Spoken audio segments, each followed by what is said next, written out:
Hi, today we're going to look at the amp envelope.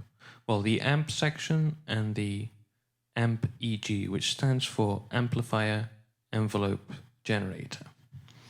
Okay, I'm going to start off with the Amplifier Envelope Generator.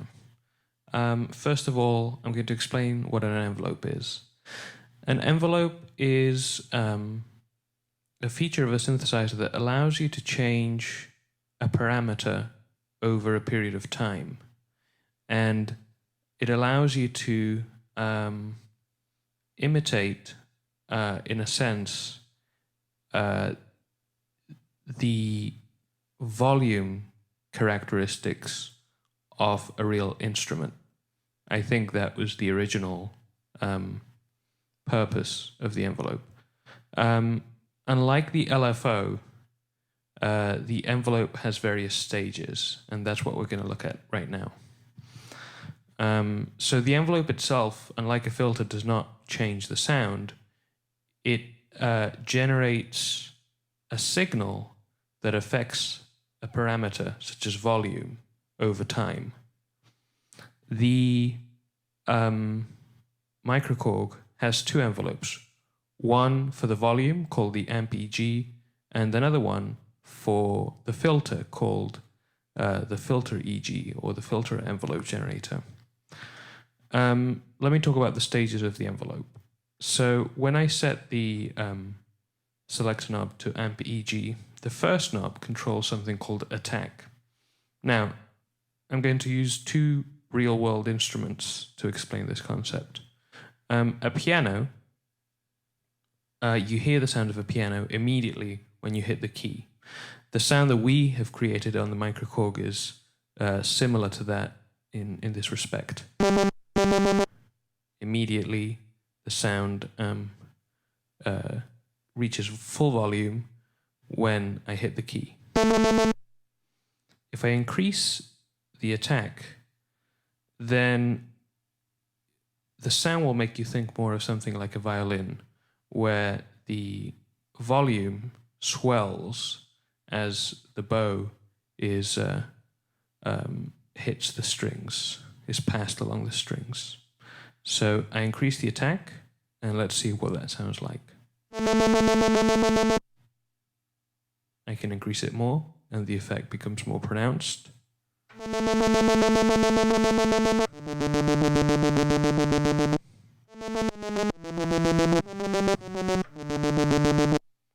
Back to zero again. So you hear the difference there. Let's put in a little bit of attack right there. The next setting, the next stage of the envelope is decay. So once the envelope has reached its peak after the attack, then you can set the decay. The decay is the period of time that it takes for the volume to fall from its peak to absolute silence. So let me show you that. I'm going to increase the decay, or I'm going to leave the decay to where it was, which was around here.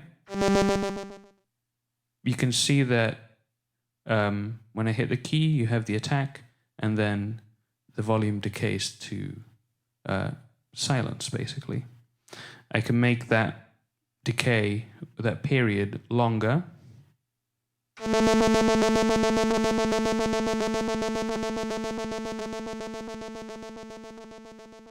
Or shorter.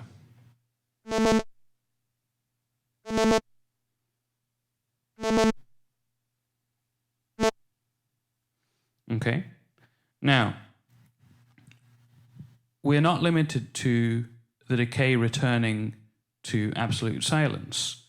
The next stage of the envelope is sustain, which defines the level of the envelope after the decay. So as long as the key is pressed, the envelope will go through the attack, then the decay, and then will fall to a resting position called sustain, as long as the key is pressed. Let me demonstrate. So I'm going to increase the sustain.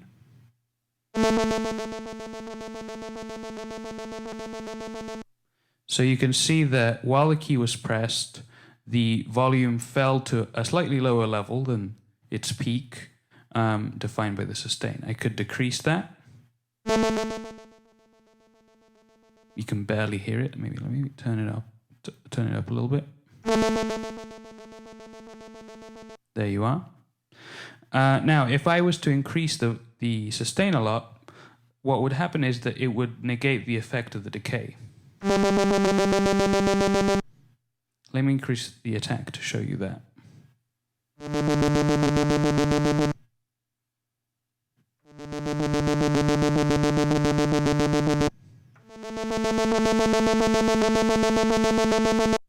What happens there is that the volume swells up to the peak of the attack, and then because I've increased the sustain all the way, there is no time. There is, or rather, the decay drops, but there isn't really a drop to the level of the sustain, because the sustain has been turned up. So the pattern is, think of it as a line that goes up to the peak and then remains up there with the sustain.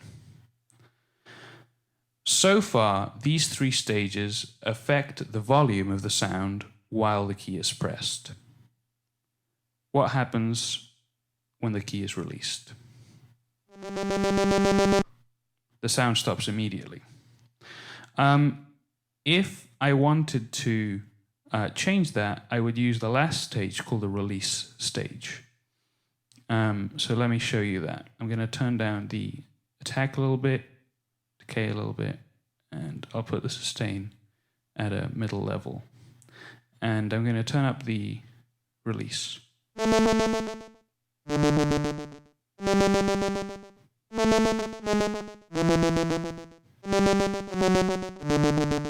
As you can see, the sound decays after I've stopped pressing the key. So the release in a way is a post key press decay. I can increase it, and then the sound will continue sounding for much longer after I've taken my fingers off the keyboard.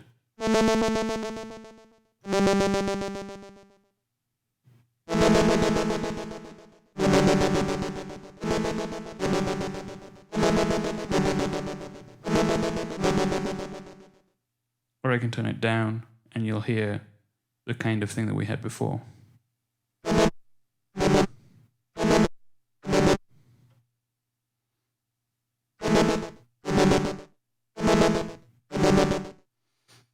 These are the four stages of the filter: attack, decay, sustain, and release. Often they're abbreviated as ADSR. And the last knob for this section is labeled EG reset, envelope generator reset. What this does, it's a subtle effect depending on how you have your envelope set up. But this is set to on right now.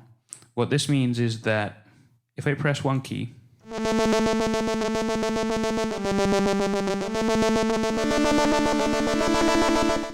and then while that first key is pressed, hit another, the envelope will reset at every new key press. If I turn that feature off, let me see if I can put an envelope setting that demonstrates this well. Let me increase the attack and decrease the release a little bit.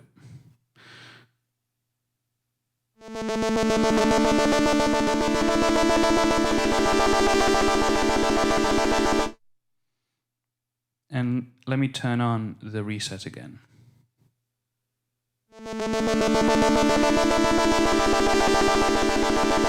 It's very subtle, but when the reset is turned off, what happens is that the subsequent key presses will pick up the value of the envelope at where it's at from the first key press. So let me explain that.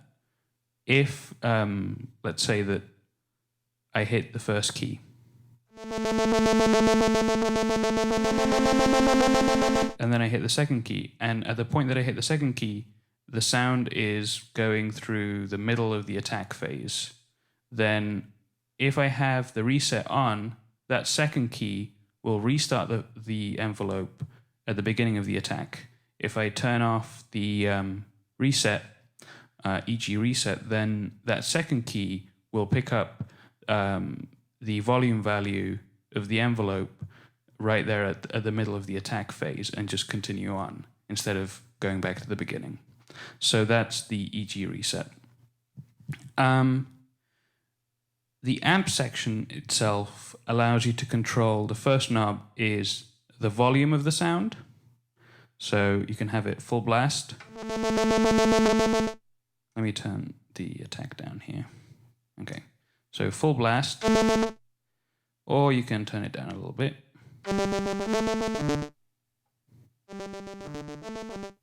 Okay, this is useful when you are programming a sound that has two layers, basically, because then you can set the volume of each layer independently.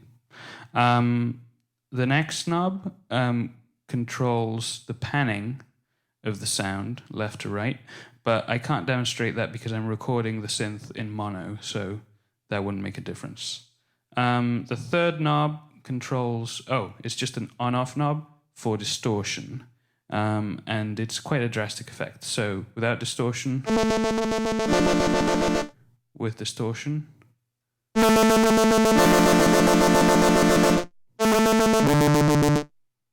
okay. The next knob is labeled keyboard tracking, and basically what this does is it takes the C4 note as the reference point, and then it has a negative and positive value. If I turn towards the negative, it will amplify the volume of notes that are below C4, and if I put it to a positive value, it will amplify the volume of the notes which are above C4. And the practical use for that is, depending on how you program the sound, you might have the sound that you program might become very shrill at a high pitch, so you might want to tame it by attenuating the volume of the higher octaves using this keyboard track, KBD track labeled here, feature in the amp section. Hopefully this has been useful for you. If you are enjoying these videos, then please subscribe. Thanks so much for watching, and until next time.